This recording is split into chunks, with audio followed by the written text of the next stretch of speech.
Good morning. It is 8:39, time for the Revelstoke Mayor Report with Mayor Gary Sulz. Good morning, Gary. Good morning, Sean. So, Gary, I saw some posts from Doug about the wildfires that were sort of close to our area because he calls it Columbia River Revelstoke. It sort of sticks out like, what? But we have a very large riding. Yeah, that's correct. So it's not necessarily in our own, it is in our own backyard, but not in our direct backyard. We've got them both east and west of the community, quite a ways out, and some of them are very high up, some are not. So it's a concern for all of us just to make sure that we do the prudent thing in the backcountry, make sure that we put out our fires if we have a campfire or whatever the deal is.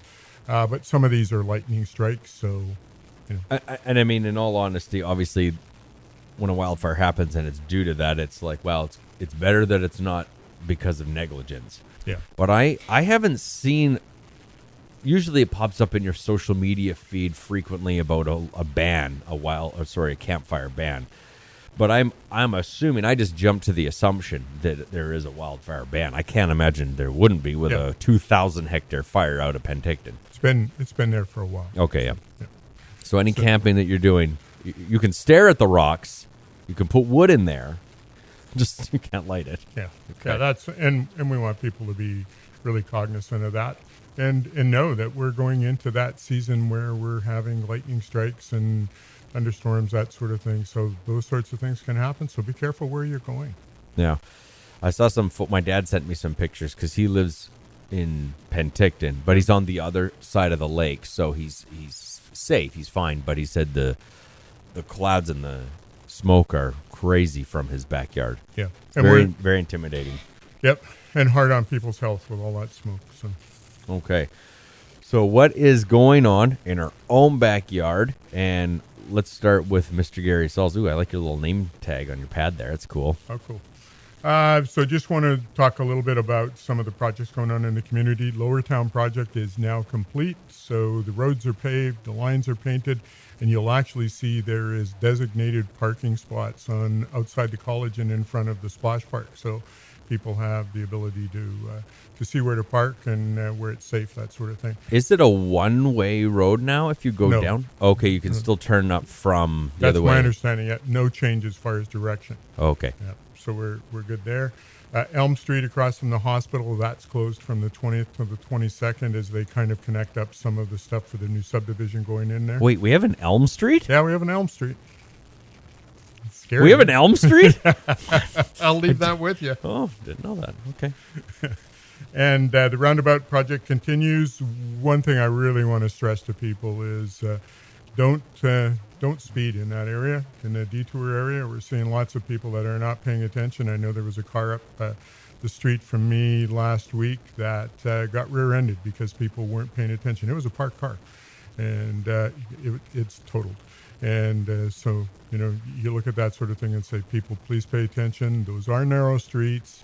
Even though 8th Street's one of our wider streets, it is narrow when you get people. Well, when you have that many cars on it, for sure. Yeah. So just to be careful, pay attention to the little ones are still out playing and doing their thing. So we just want everybody to be safe and just follow the speed and follow the detour route. It's designated for a reason. So I just want to get that point out. How's the marshmallow? It's coming. It's a little noisy. Yesterday, I think they're starting to put windows back in. It was amazing when they took the windows out, how much dry rot and wet rot was in the windows and how they had shifted and whatnot. So it was more than overdue to get that sort of stuff done. So they're continuing to work on that. And then I just want to mention as the COVID pandemic kind of rises as far as numbers go. Yeah, they're going up. We want everyone in this community to be safe. Do not become complacent. Continue to wash your hands. Continue to physical distance. And if you're in a situation where you can't physical distance, then wear a mask. So further to that, the Chamber and the Recovery Task Force has got masks on their way. We're hoping that they would be here already. My understanding is at this point they're not, but should be here in a day or two.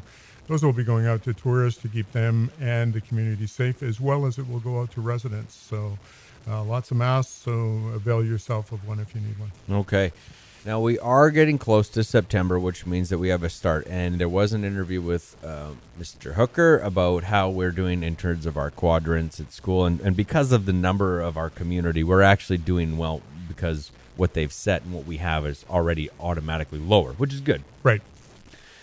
Now, we'll figure out a little bit more as we go along from there. But then the next thing into October, and I think I'm right on this, but you'll correct me, is do we not have a deadline, and doesn't something have to be done by now about the missing counselor?